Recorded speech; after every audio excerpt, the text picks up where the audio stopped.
But this is what I can, I get this, and this to open. I took this library. I used to have it on,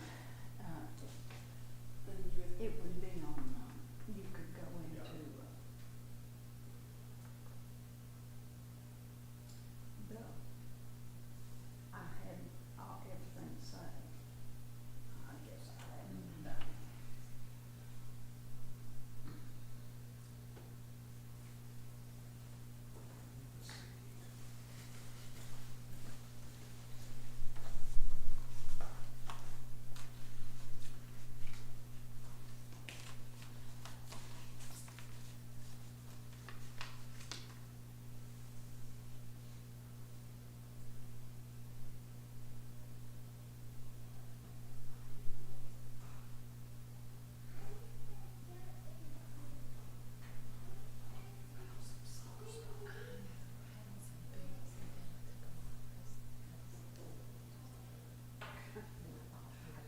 I had never been able to wear boots. I just my kind is so big. I haven't been able to find it. My mother had big calves and my niece has it. I don't know that my sister has it, but.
All right.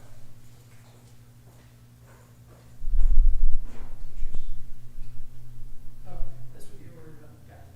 Yeah, we should be doing that.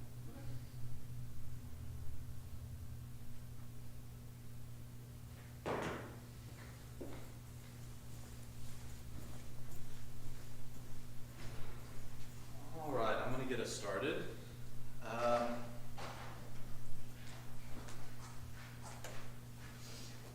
Tracy, what psalm did you say we're on? 48. 48.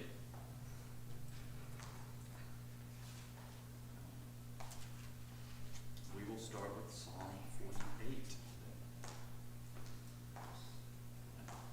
Great is the Lord, and greatly to be praised, in the city of our God. His holy mountain, beautiful in elevation, is the joy of all the earth. Mount Zion in the far north, the city of the great King. Within its citadels, God has shown himself a sure defense. Then the kings assembled, they came on together. As soon as they saw it, they were astounded. They were in panic, they took to flight. Trembling took hold of them, their pains as of a woman in labor, as when an east wind shatters the ships of Tarshish. As we have heard, so have we seen, in the city of the Lord of hosts, in in the city of our God, which God establishes forever. We ponder your steadfast love, O God, in the midst of your temple. Your name, O God, like your praise, reaches to the ends of the earth. Your right hand is filled with victory. Let Mount Zion be glad, let the towns of Judah rejoice, because of your judgments. Walk about Zion, go all around it, count its towers, consider well its ramparts, go through its citadels, that you may tell the next generation that this is God, our God forever and ever. He will be our guide forever. Lord, we pray for your Spirit to be present with us as we consider your word this morning. It's in your Son's name that we pray.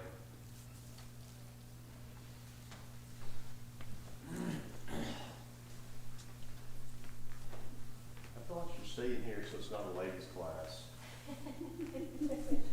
But I gotta go. Thanks for pointing that out. I wouldn't have even noticed. Be careful what you say, you're outnumbered.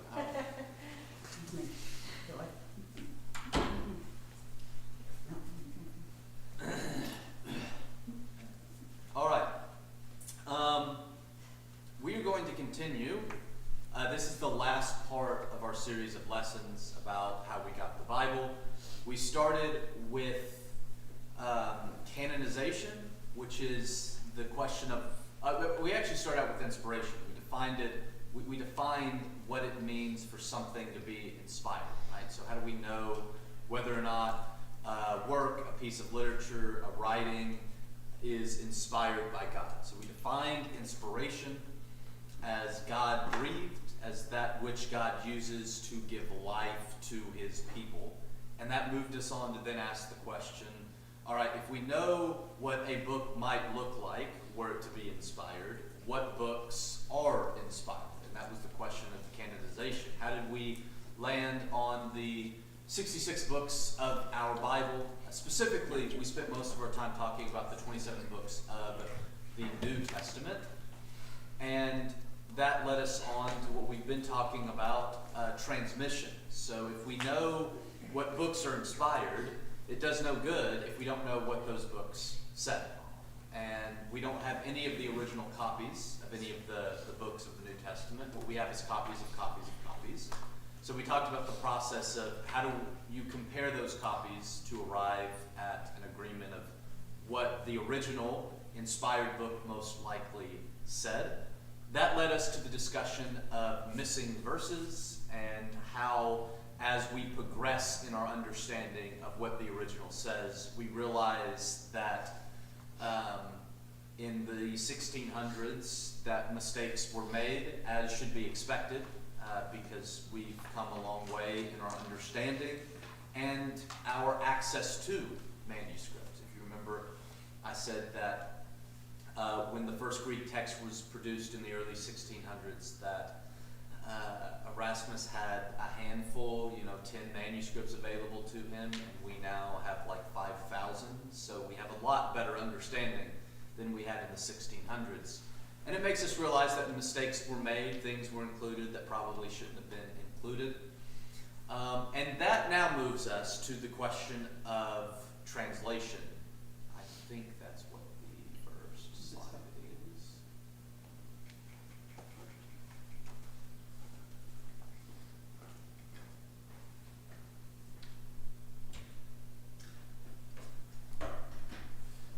So it's not me, it's the computer.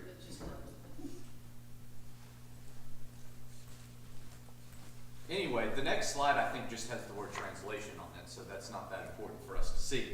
So that leads to the question of translation, right? So if, as we've talked about, we can, with a great deal of certainty and a great deal of accuracy, ascertain what the, there we go, translation.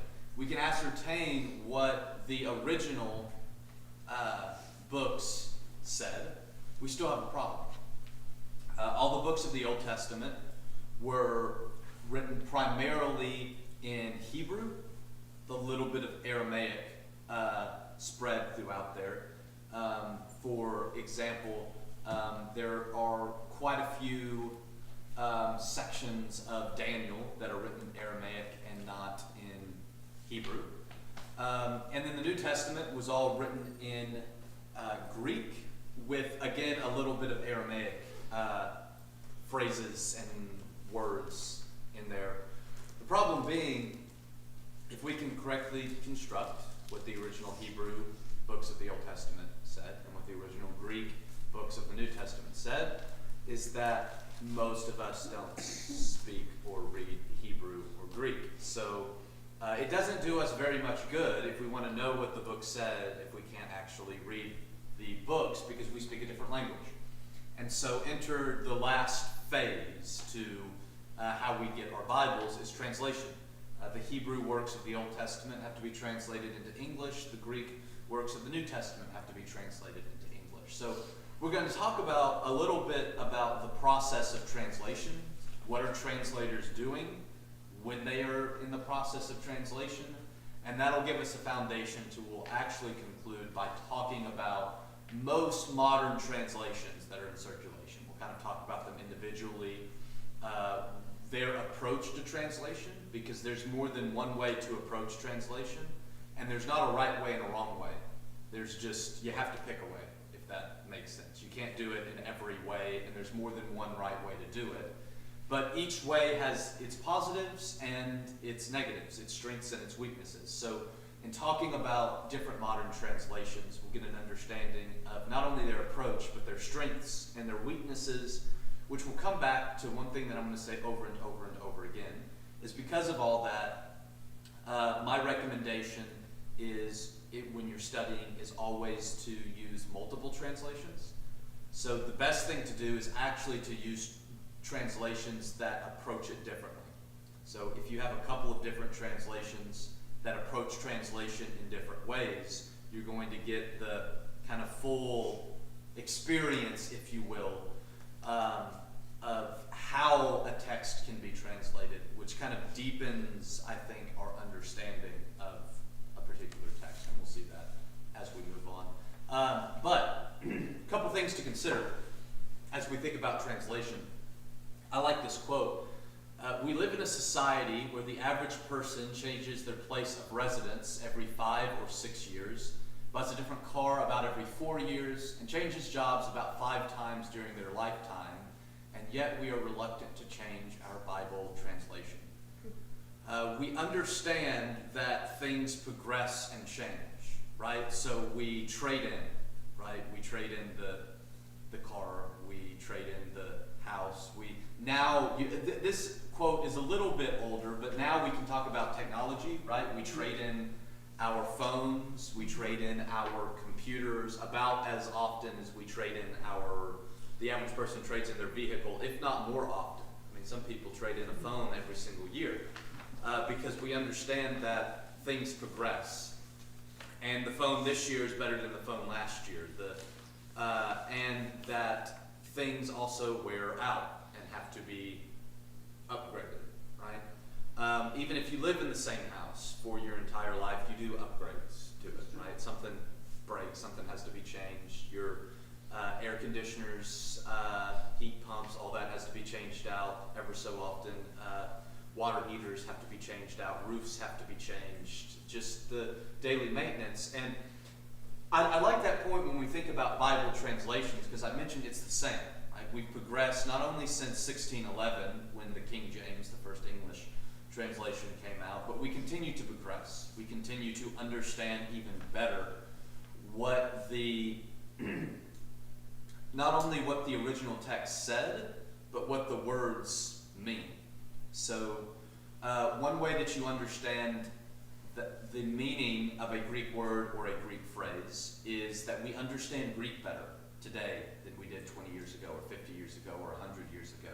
So we better understand the nuances of what words and phrases can mean. And part of that is the discovery of other works of Greek. So when you try to understand Greek, you don't just read the New Testament. For example, you read all the Greek literature of the time, and you figure out how did Greeks in general use this word or phrase. Like it's what's called the semantic range, and that is that a word has a range of meanings. We're going to talk about this here in a minute, but I'll give you an example from English. The word home run has a semantic range.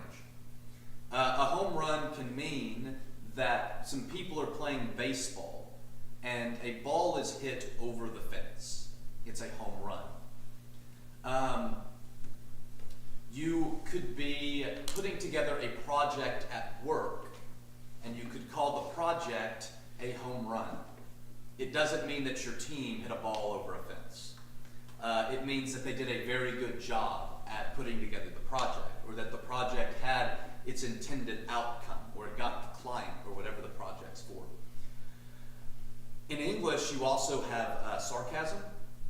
So you can say the word home run in a sarcastic context and actually mean failure. So now home run means the opposite. The other two are successes, just in different ways, but in a sarcastic context, and now home run means an epic failure.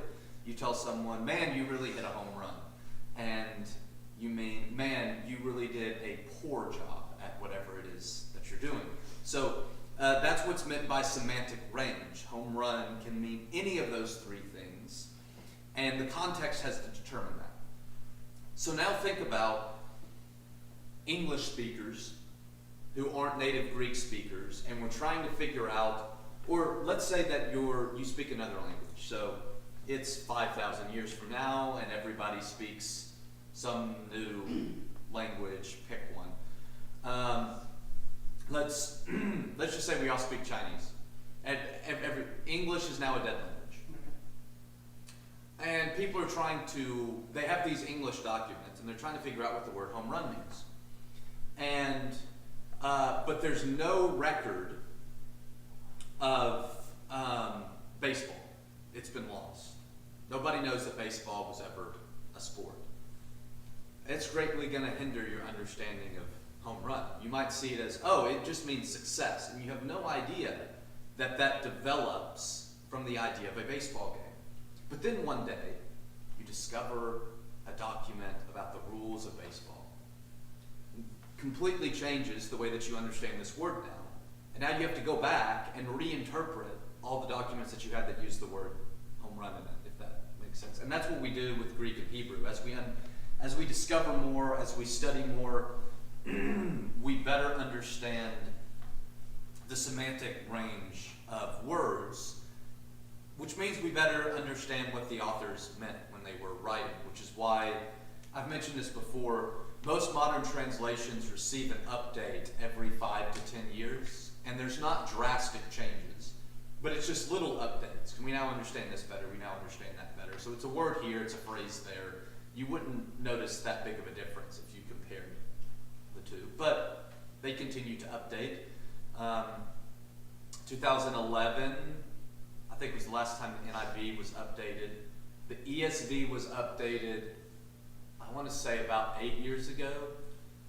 The NRSV was just updated this year, or last year, I think it was 2023, it received an update. So every 5, 10, sometimes more with the NIV, it's almost been 15 years since it's received an update. So we're probably due for an NIV update sometime soon. You find all that information at the front of your Bibles. Most people aren't in a habit of reading the publishing information in the front of their Bibles or the preface. I'm a nerd, and that's what I do. I have literally stood in Barnes & Noble to read the copyright information of Bibles that are sitting on the shelf because I'm curious of where they were produced and what year they were produced and all of that fun stuff. I also, since I'm still in school and primarily what I do is research, I have to do all that because when you cite sources, you have to put publisher and date of publication in place of publication. It's kind of a habit of mine to look at the copyright information there in the front. But that's where all that information is about which version, which update, all of that fun stuff. I want to mention that more as well. Translation work is an endless process. As languages change, as additional copies of ancient manuscripts continue to turn up, and as scholars come to know and understand the ancient languages better. I want to highlight this idea that translation work is an endless process as languages change. Has anyone ever tried to read the 1611 King James? Like unupdated in Old English? It makes no sense to me. It makes no sense to most people because that's not modern English. English is different now than it was in the 1600s. And so not only do translations have to be updated, or not only do translations have to be made to go from one language to another, but the language it's coming into also changes. So as English changes, translations have to be updated and changed. That's why the New King James came out, because it went from Old English to modern English so that modern readers could understand it. Finally, all translation is a form of interpretation. There's no such thing as translation just neutral. Because, like I said, context determines the meaning of a word. We use the word home run, and depending on the context, we can be talking about baseball, we can be talking about a general success, or we can be using it sarcastically to talk about a failure. And we have to interpret then what the context is. I'm going to mention that in a minute. My encouragement, this is my challenge to all of you this week. You're sitting at your house, you don't know what to do. Grab your Bible, read the preface. The preface will explain to you not only the translation theory that was used by the committee that translated your Bible, but it will also give their theological background, which is going to influence the way that they interpret, because in all translation is a form of interpretation. Let me give you an example. The ESV, the English Standard Version, is translated by a committee of evangelicals, so conservative Christian scholars. And as conservative Christian scholars, there are passages about things like homosexuality, women's roles, some things like that, that they translate in a conservative way. And the reason they do that is because they're theologically conservative. You get a Bible like the NIV that is more neutral, a little bit more middle of the road. They've got people from all sides. They translate those passages a little bit more neutral. There are other translations that have committees that are much more liberal or progressive, and you see that in the way that they translate things. And it's not that any of them are trying to intentionally translate something to get people to believe something. It's that a lot of the times these passages can be translated all of those ways. And you have to pick. Which one did Paul mean? And your theology is going to influence which one you think Paul meant. If you're more conservative, you're going to find evidence that's going to support Paul meaning a more conservative, or Paul having a more conservative meaning, which leads to a more conservative translation. If you're a bit more progressive leaning, you're going to find evidence that Paul had a more progressive meaning in what he was saying, and you're going to have a more progressive translation.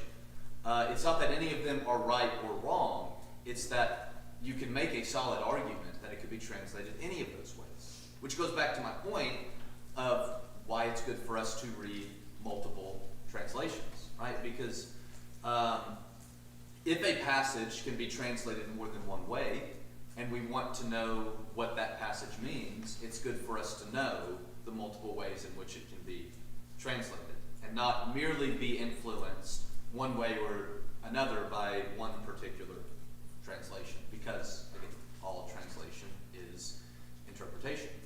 I know I've said in classes before that I disagree with the way that English translations translate certain phrases, and that's based on my interpretation of, a lot of the times it's Paul. My interpretation of Paul leads me to believe that we've mistranslated some things in Paul, that Paul meant this and it's translated as that. Granted, it's normally not just me. I'm not just in my office making up on my own what I think that Paul said. There's plenty of people that tend to agree with me, but that goes with my interpretation, where you just as easily could say, no, I don't read Paul saying that. And so all translation is a form of interpretation. So this is kind of what I wanted to get to this morning, is the science of translation. What are these translators doing as they're translating the Hebrew and the Greek into English to form our modern translation? First, as I've said before, words can have multiple meanings. The context determines which meaning. We gave that example of the English word home run. Again, can refer to baseball, can mean a success. It can be used sarcastically to mean a failure. And the context determines what home run means. It's the same way with Greek or Hebrew. The context a lot of the times determines the way that a word is translated, which is why translation is interpretation. Translators have to interpret the context to figure out what a word means. This is important, just thinking about the New Testament. It's true in Hebrew as well, but not all Greek words or not all Hebrew words have an English equivalent. So you might have one Greek word, but there's not one English word that sums up that Greek word, so it gets translated as a phrase. In Greek as well, built into verbs is a subject. So in English, you may have a word that changes if it's singular versus if it's plural. But if it's singular, you don't know if it's a he, a she, or an it. If it's masculine, feminine, or neuter. Neuter being it, so genderless. Who the subject is. In Greek, the subject is built in. So you have one Greek word, and you can look at that, and you know based on that one Greek verb, you know what the verb is. Let's say the verb's to go. You know generally who went. You know if it's a he, a she, an it, a they, a we. You know who went. You know that they went. And generally you know when they went. So in English we have tenses, past, present, and future. Greek has tenses, but they don't perfectly reflect English past, present, and future. So you don't always know exactly when they went, but sometimes you know when they went. They went in the present, they're going in the future, they went in the past. You know who did the action, you know what action they did, and you know when they did it, and you only have one word. Where a lot of the times in English, that becomes a whole phrase. You have one word for they will go, and it becomes they will go, and you have a whole phrase that translates one Greek word. So sometimes it's not always one-to-one. Sometimes you don't have a English word that means what the Greek word meant. Let me give you an example. The Greek word dikaiosune is the noun for righteousness. And in English, it gets translated in its noun form to righteousness, dikaiosune.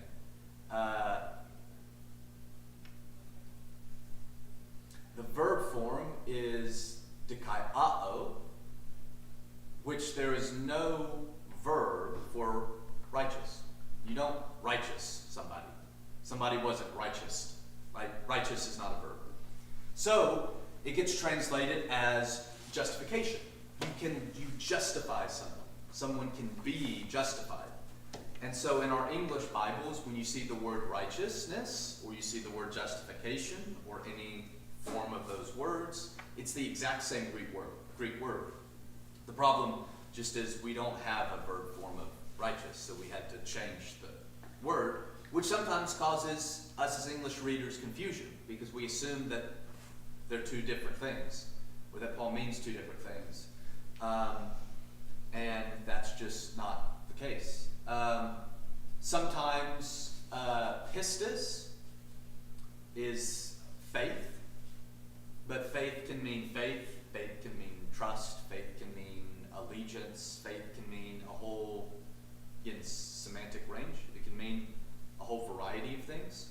So faith doesn't always get translated as faith, because sometimes it's better translated as trust, sometimes it's better translated as allegiance, sometimes so on and so forth. Sometimes words must be supplied so it makes sense. The example that I gave is sentences without verbs or subjects. There are verbless clauses in Greek. So there are clauses that have no verb and you have to supply the verb. So sometimes what an author can do is if it's the same verb or the same subject in back-to-back clauses or back-to-back sentences, you don't have to repeat the subject or the verb. It just gets left out and you supply it based upon the context. Again, a form of interpretation. Let me give you an example. In the end of Romans chapter 7, you might remember Paul does this thing where he says, the good that I want to do, I don't do. The evil that I don't want to do, I keep on doing. And he goes, first off, that is all one sentence in Greek. We divide it up into multiple sentences in English to make it easier to read. So Paul has a sentence that's about a page long. It starts out with the subject and the verb, and then they kind of get dropped. And you just have this string of good, don't do, bad, do. And the subject gets lost. I is inserted at the beginning, and then it's just kind of lost as you continue through the phrase. And you kind of have to supply some subjects and some verbs there to get this. That's why if you've ever read it, it's kind of clunky because it's written clunky. We have to supply a lot. There's not always a subject, there's not always a verb, and it's one sentence. So it's one of the most difficult passages to translate because that's a prime example of how different Greek can work than English, and trying to figure out how do we bring across what Paul is doing into English, which forces us then to ask, what is Paul trying to do here? And how do I get that over into English? Idioms that we don't have in English. Transliteration. So sometimes words are translated. So you take the Greek noun agape and you translate it. You give it its English equivalent, love. Sometimes a word is transliterated, which means that you take the Greek word and you just change the Greek letters to English letters. So baptism is an example. The Greek word, the Greek verb for baptism is baptizo. And so you can kind of see baptizo, baptism. You're in essence taking the Greek letters and giving them English equivalents. And so when you do that, you're creating an entirely new word. Baptizo in Greek means to immerse or to dip. So a translation of baptism would be immersion or dipping or something like that, depending on the context. But what we've done is we've created a new English word to represent this Greek word.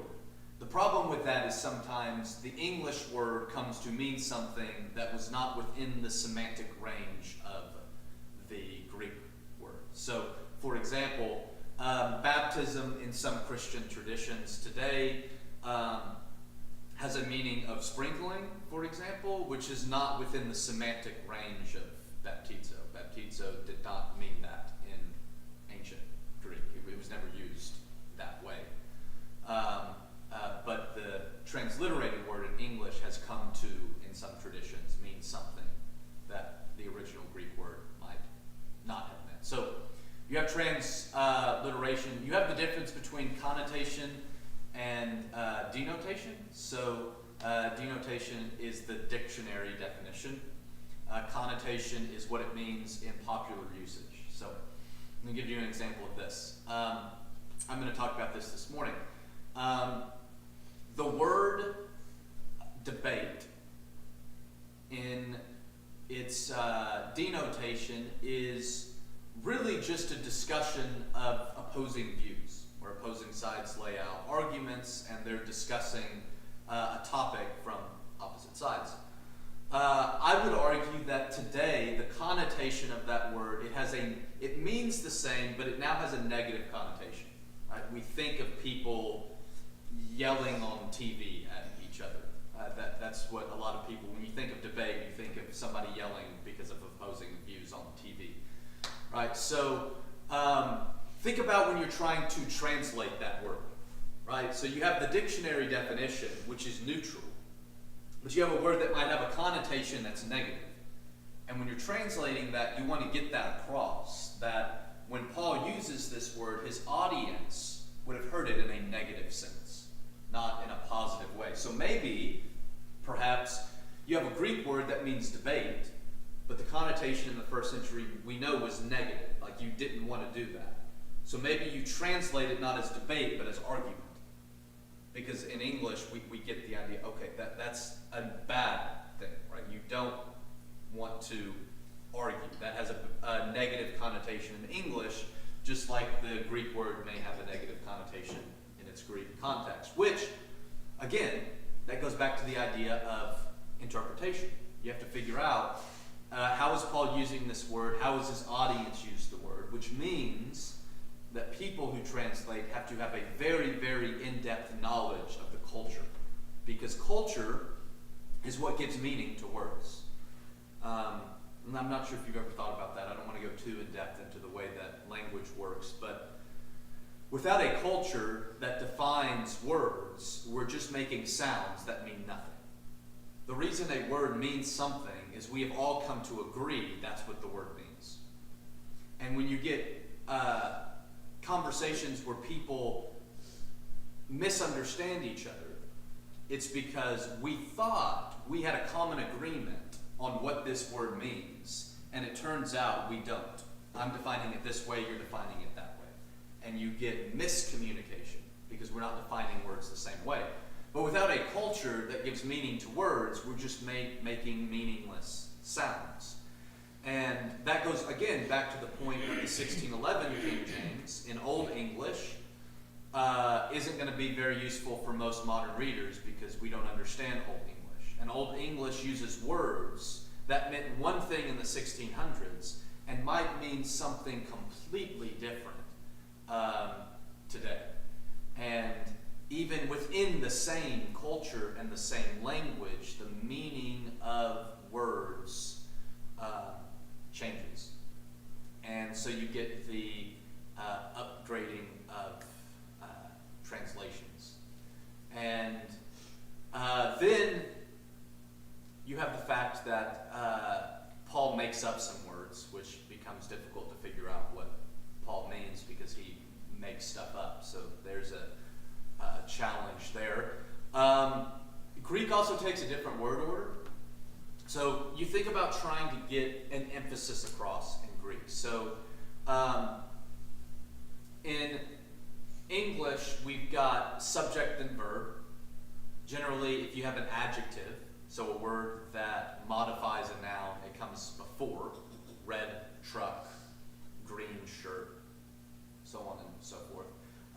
So you've got adjective, then you've got your subject, then you've got your verb, then typically you have your object. So the red truck hit verb the curb being the object. And you don't really change that word order in English, generally. In Greek, the word order can be whatever the author really feels like. Subject, verb, adjective,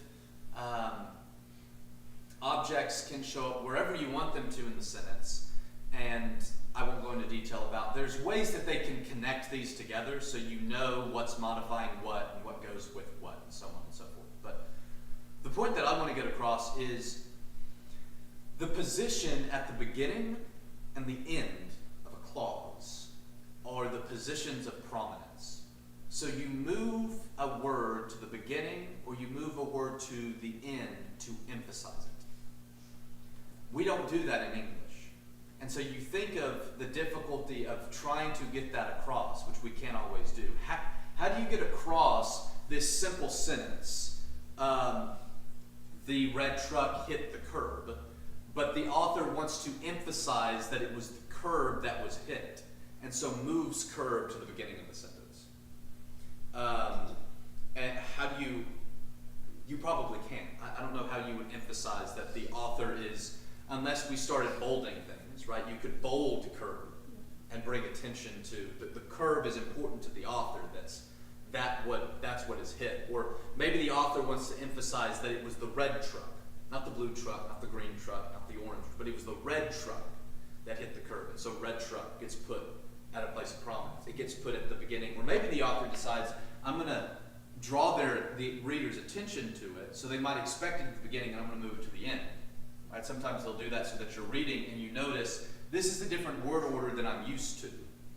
Maybe the author's trying to draw my attention to something. Because generally, Greek will follow a similar word order to English if it's just a standard sentence. But they can move pieces around to draw the reader's attention to something. They can also repeat a word. This is true of Greek and Hebrew. If you have a word back to back, it brings it out. So in Hebrew, you have the word that happens a lot, ma'od, which is like strength, sturdy, greatness, something like that. And you can go ma'od, which is like really, really, really great. You know, you can stack these terms. And so again, you think about how trying to get that across in English, because you have these things where languages work differently, and you're trying to figure out how do we bring this across, that it's not just great, it's not just strong or whatever, but it's exceedingly so. It's not just ma'od, it's ma'od. It's greatly, exceedingly. And so sometimes we have to use those kind of modifiers like great or very or exceeding to show that there's something even greater going on here than just the greatness of the individual word itself. So, this is the last thing that I want to mention is the need for adjustments. What that means is that when you're translating, you have to adjust things, right, so that they fit into the grammar, so that the meaning comes through, right, to try to figure out how do we get this meaning across. You have a word that's neutral but meant a positive or negative thing in the original culture. How do we get that across? A word is moved to the beginning or the end of a phrase. How do we get that across? A word is repeated multiple times. How do we get that emphasis across? And it's a very challenging thing, which goes back, I've now said it 3 times, I think, or 4. Read multiple translations, because there's multiple ways to try to get that emphasis across.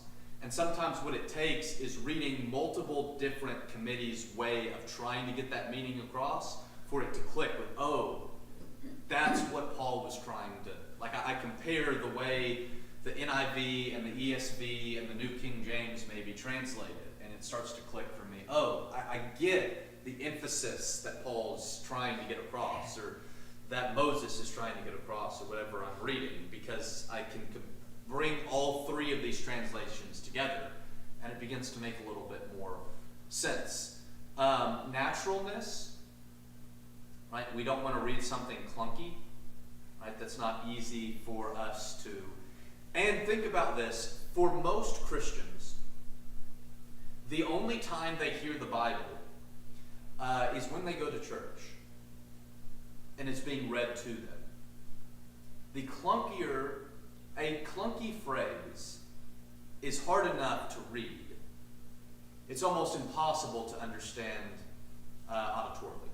Right? To hear a clunky phrase is a lot more difficult to understand than it is to try to read your way through a clunky phrase, which makes it very important to make translations easy to read and understand, because most people will hear it and never actually read it. And it has to be even more simple to understand through hearing than it does through reading. Add to that, you want everyone to be able to read and understand the Bible, which means that the Bible has to be translated on a low reading level. Right? If you want everyone to be able to read it, you can't translate it on a college level reading level, because then most people who didn't go to college might not be able to read it. And that's not what you don't just want the educated people to be able to read it, so you can't do that. You don't even want it in the high school reading level, because there's people who didn't go to high school. There's people that don't read on a high school reading level. You still want them to be able to read the Bible. So most Bibles are written on about a 5th grade reading level. 4th, 5th, 6th grade, maybe up to 7th grade, some translations, but most are right around a 5th grade reading level for accessibility. So that most people who are literate, who are able to read and write, are able to pick up a Bible and read and have a basic understanding of it. So that the people that show up in church on Sunday, and that's the only time they hear the Word of God, they're able to understand what is being read, because it's a readable and easy to understand translation. And that becomes, we're going to talk about this, that becomes the difficulty when we're choosing translations, especially if you're someone like me who speaks. Like, what translation do I want to use? Because you have to balance readability and naturalness and flow, easy to understand, with accuracy, which the more readable something becomes, the less accurate it becomes, and the more accurate it becomes, the less readable it becomes, because it's 2 different languages that have 2 different word orders, that have different words and all kinds of things. So you have to achieve one, you have to give up the other. And so the question with translations is where is the balance between the 2? Which goes back, I'm going to say this the last time, this is what we're going to end on. Use multiple translations, right? Use one that is very, very readable, easy to understand. Use one that's very, very accurate, which is clunky. Use one in the middle that tries to bridge the gap, and you get a fuller picture of what's going on in the text. I know I gave a lot of information. If you have any questions, write them down. We'll talk about them next week. And there's just a little bit more that I have to mention before we'll get in and talk about specific translations.